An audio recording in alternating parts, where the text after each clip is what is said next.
Assalamualaikum warahmatullahi wabarakatuh. Selamat datang di channel Tom Techno. Beberapa waktu lalu, saya memposting video tentang viral blast.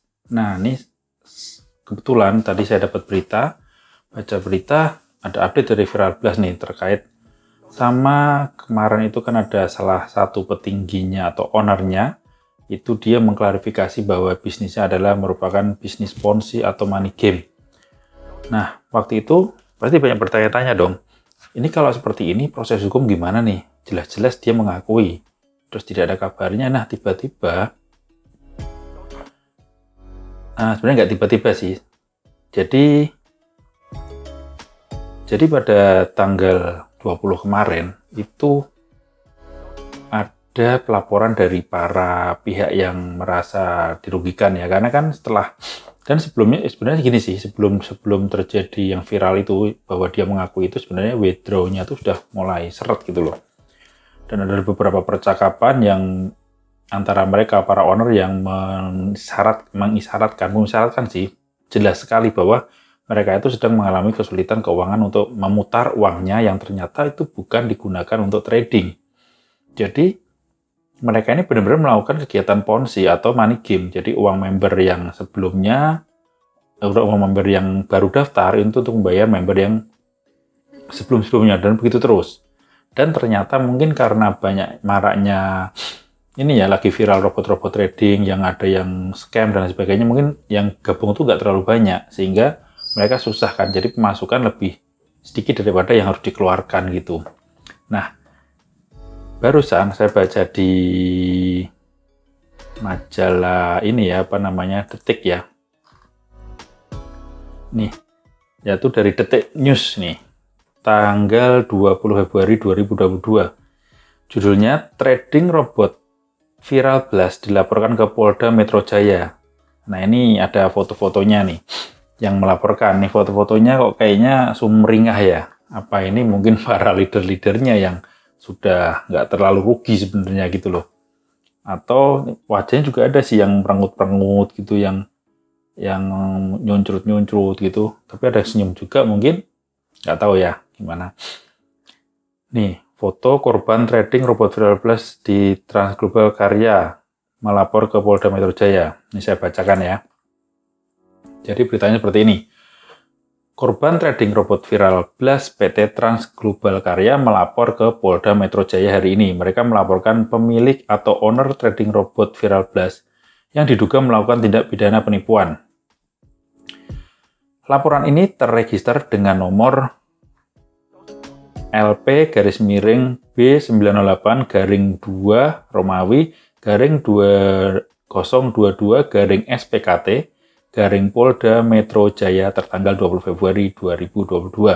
Pelator atas nama Saiful Mehminin. Nah, di sini disebutkan juga yaitu bahwa kehadiran kami bersama klien kami ini adalah tujuannya untuk melaporkan satu peristiwa tindak pidana yang diduga dilakukan oleh beberapa orang, yaitu Pak Minggos, Pak Putra Wibowo. Nah, Pak Putra Wibowo ini yang dia memblow up itu ya, yang dia melaporkan, atau dia bukan melaporkan sih, dia menyatakan bahwa ini money game itu Pak Putra Wibowo, kalau tidak salah. Kemudian Pak Rizky dan Pak Yuda atau Khairul Yuda. Jadi bahwa semua itu menurut klien saya, mereka diduga telah melakukan suatu perbuatan pidana, ujar pengacara korban investasi trading robot viral blast Heri Basuki kepada wartawan di Polda Metro Jaya Minggu tanggal 20 Februari 2022. Heri ini berarti pengacaranya ya, mengatakan total kerugian sekitar 20.000 member viral blast mencapai 1,5 triliun. Ini padahal baru kayaknya berapa tahun ya? 2 tahun mungkin. Masih baru nih, udah mencapai 1,2 T coba. Gimana yang udah jalan 4 tahun, 5 tahun, seperti itu yang lainnya itu ya. Sementara itu korban hari ini mendatangi Polda Metro Jaya sekitar 20 orang.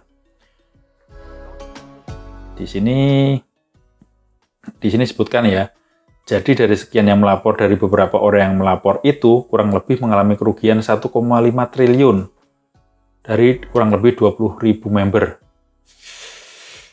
Triliun itu duitnya gimana ya, belum pernah. Kalau miliar gitu mungkin udah pernah lihat saya, tapi kalau triliun belum pernah lihat.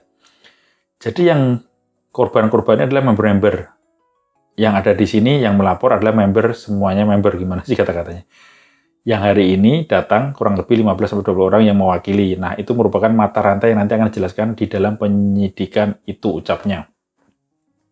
Ini sebenarnya sebagai upline itu bisa kena juga kalau misalkan ini saya diajak teman saya, atau saya mengajak teman saya dan teman saya itu melaporkan saya bahwa menjerumuskan ke situ, walaupun saya itu juga merupakan korban.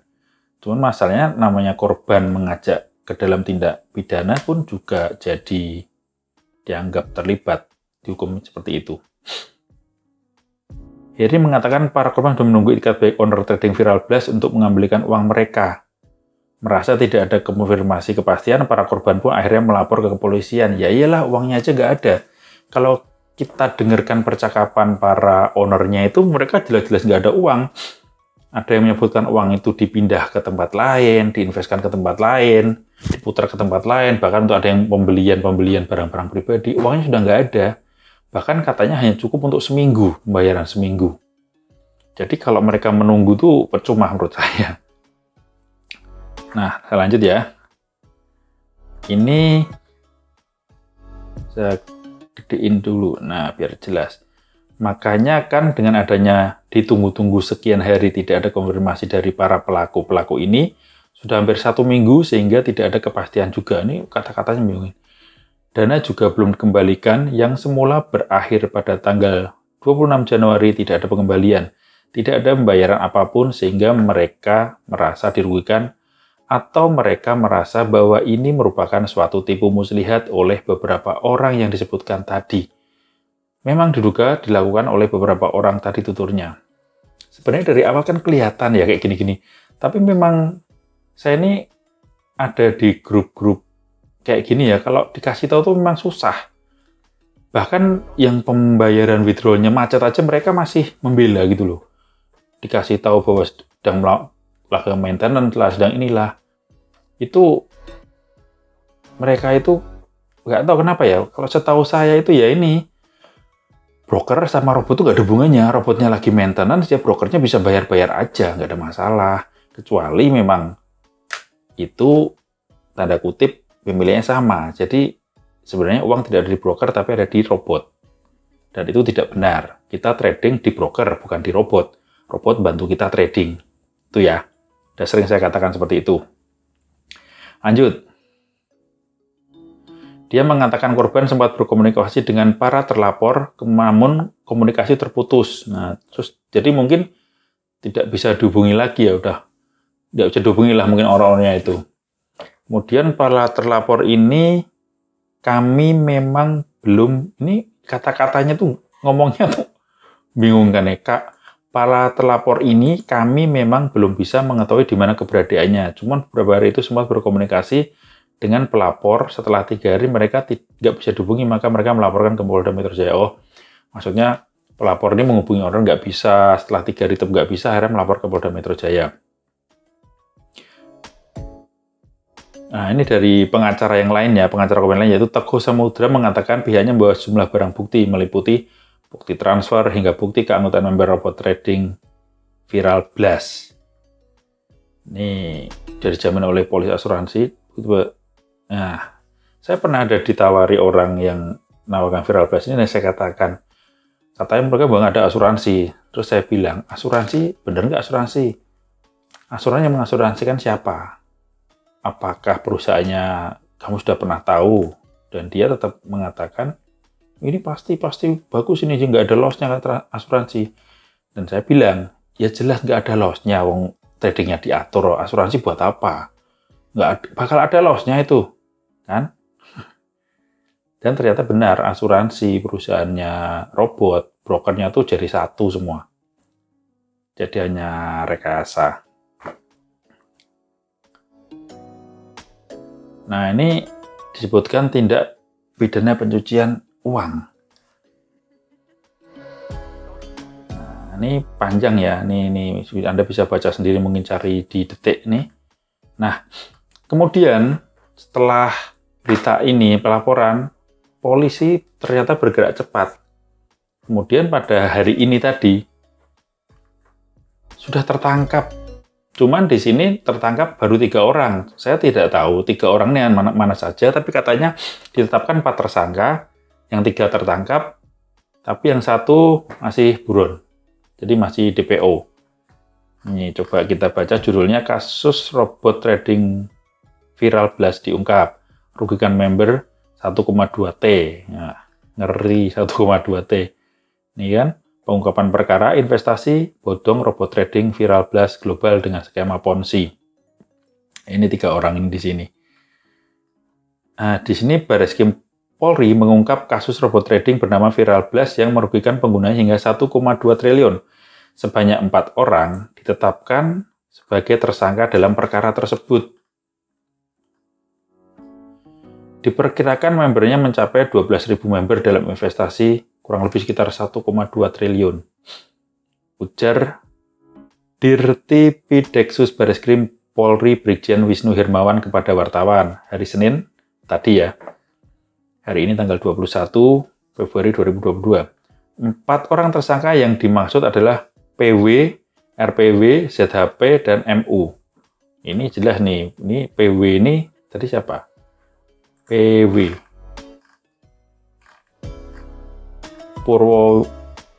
Ini Putra Wibowo, terus RPW Rizky, mungkin Rizky ya, Rizky, terus ZHP Zainal Huda, Minggus Umboh. Nah, saat ini PW belum ditangkap. Oh, yang belum ditangkap itu adalah Putra Wibowo. Berarti Putra Wibowo ini yang memblow up. Jadi dia setelah memblow up, dia mungkin ngumpat ya. Jadi dia memblow up bahwa mereka menjalankan skema Ponzi, terus dia mungkin sembunyi, makanya belum tertangkap. Dan yang lain tuh mungkin kenapa nggak lari aja ya, udah bawa uang banyak ke luar negeri aja gitu. Dan kemungkinan kenapa nggak lari karena ini dia tidak merencanakan atau alias ini dadakan. Biasanya robot-robot trading yang lain itu dia akan menyiapkan exit plan-nya untuk dia segera kabur. Kalau udah bawa uang berapa triliun, kabur ke luar negeri lah. Jadi warga negara di sana. Kan? Kalau ini mereka kaget, jadi nggak sempat menyiapkan itu. 3 orang ini. Malah si Putra Wibowo karena dia udah melapor, bukan melapor, dia udah memblow up, dia pasti udah siap, makanya dia lari. Jadi yang PW Putra Wibowo tadi masih DPO nih. Wisnu menerangkan jika viral blast ini berdiri di bawah PT Trust Global Karya sejak 2020, berarti 1 tahun lebih sedikit. Usut punya usut, ternyata perusahaan tersebut tidak mengantongi izin dari Otoritas Jasa Keuangan OJK atau ilegal, di mana perusahaan ini tidak memiliki izin trading dan mengoperasionalkannya menjalankan investasi robot trading dengan nama Viral Blast, di mana hasil kejahatannya dinikmati oleh pengurus dan afiliasinya. Lebih lanjut, Wisnu mengatakan Viral Blast juga menerapkan sistem operasi skema Ponzi dan metode withdraw. Maksudnya, sistem operasi dan metode withdraw. Kurang tahu nih saya maksudnya bagaimana metode withdraw, di mana uang yang diinvestasikan oleh para pengguna justru mengalir ke kantong para tersangka. Dengan skema Ponzi, metode withdraw itu sejatinya adalah diambil dari uang yang disebarkan oleh para nasabah itu sendiri. Jadi uang yang dikumpulkan itu tidak dilaksanakan dengan seharusnya, maksudnya tidak ditradingkan. Dalam pelaksanaan disetorkan ke exchanger untuk kemudian dibagi dan didistribusikan kepada para pengurus dan leadernya.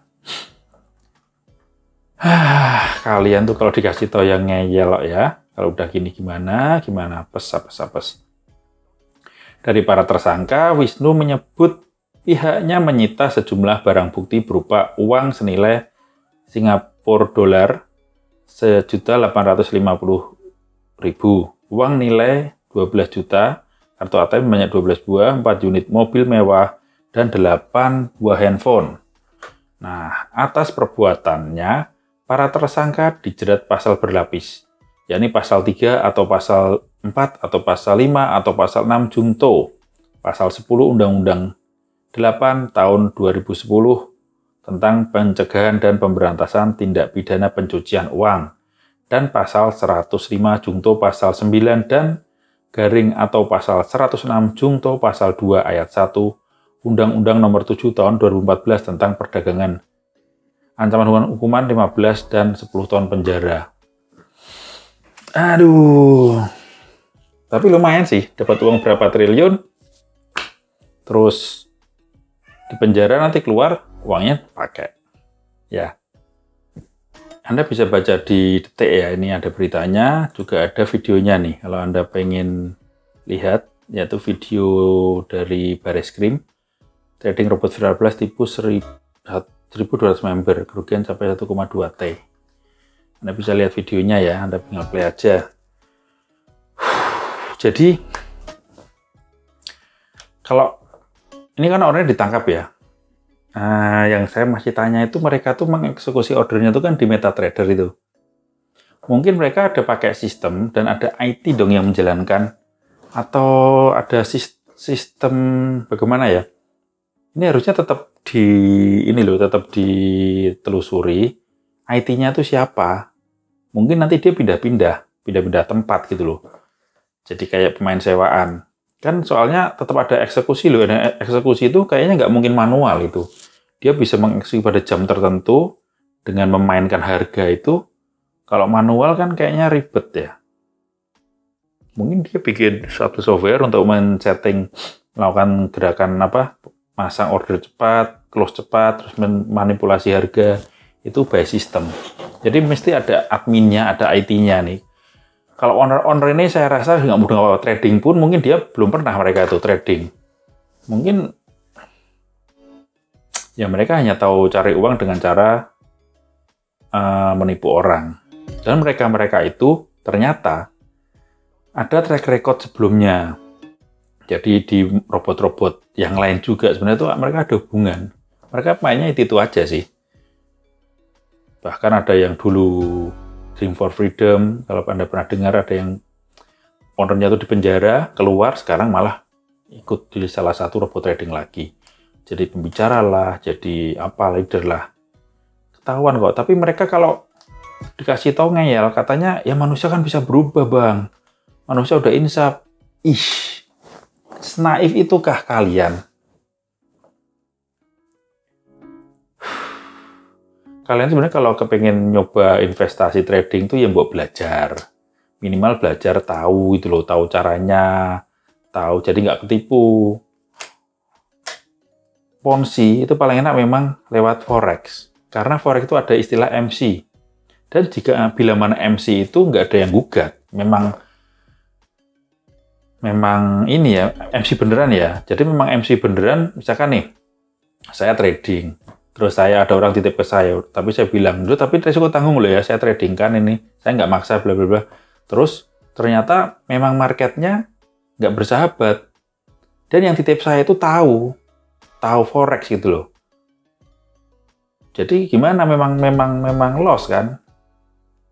Cuman kan kalau misalkan masalahnya di sini kan mereka menjanjikan profit yang muluk-muluk, yang konsisten dan besar, tapi sebenarnya menurut saya besar sih nggak besar-besar banget, orang cuma 1% sebulan. Orang trading forex itu bisa 100% sehari loh. Tapi nggak tahu besoknya rugi 100%, rugi 300% juga bisa. Jadi kalau cuma cari untung 1%, sebenarnya kalau diputer di forex beneran tuh bisa-bisa aja sih. Bisa aja pakai manual, pakai apa gitu, mungkin hasilnya lebih gede, dapat untung dari selisihnya. Oke. Miris memang ya keadaan seperti ini. Ini kalau Anda lihat videonya, kita lihat videonya sebentar nih. Kayak apa sih videonya.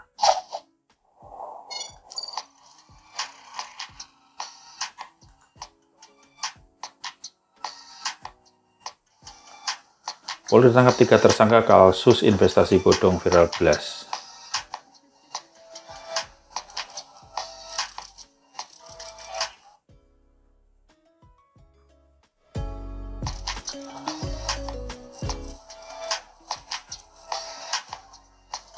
Sampai 1,2 triliun. Wow, ini mobil-mobilnya nih. Harusnya mewah amat yang ini.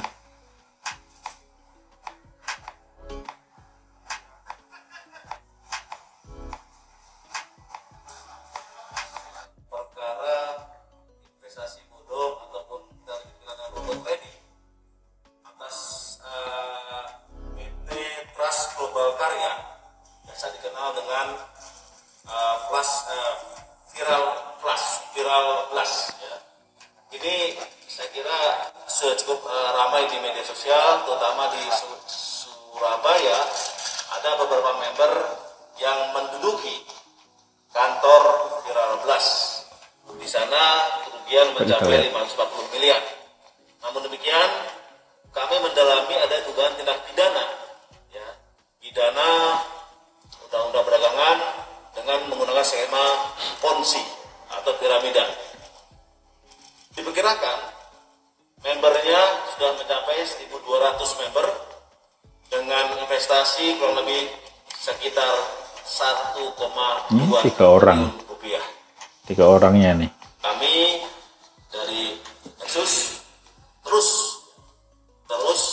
mengungkap pelaku-pelaku investasi bodong, baik dengan menggunakan metode robot trading atau binary option, ya. Kita terus mengungkap, dan tentunya yang merugikan masyarakat akan kita tindak.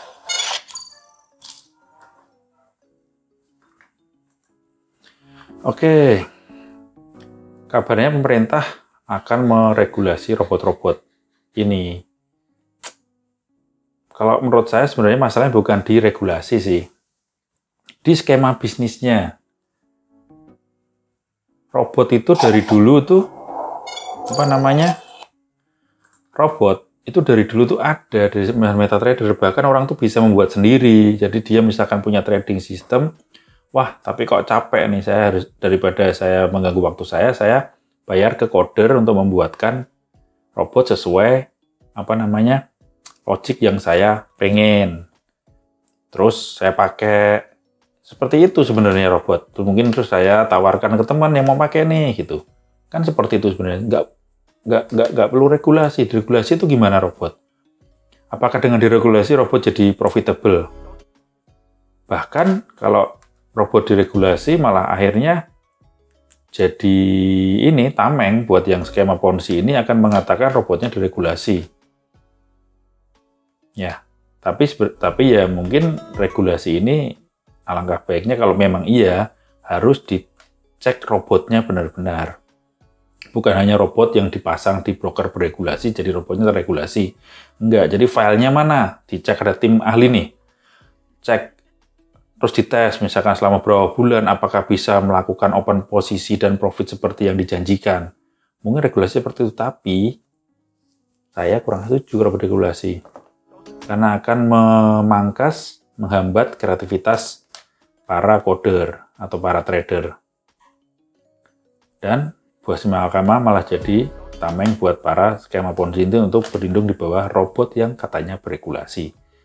Profit terus, tapi sebenarnya itu adalah ponzi. Oke, sekian aja video dari saya.